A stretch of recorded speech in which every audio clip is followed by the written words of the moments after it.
In this video, I'm gonna show you how you can resize your canvas in Krita. So I have a canvas size of 1 to 80 by 720. So I'm gonna increase it, and the way you could do it is go to image and then go down here, and you should find resize canvas here. It should be over here, resize canvas. Once you click on this, now you'll see the options.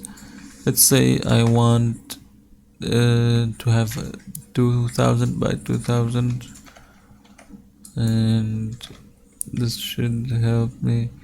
This will give you a small preview of what you will get. Then you click OK, and now you have your new canvas size. And I hope this video helps. If it did, please make sure to leave a like and subscribe.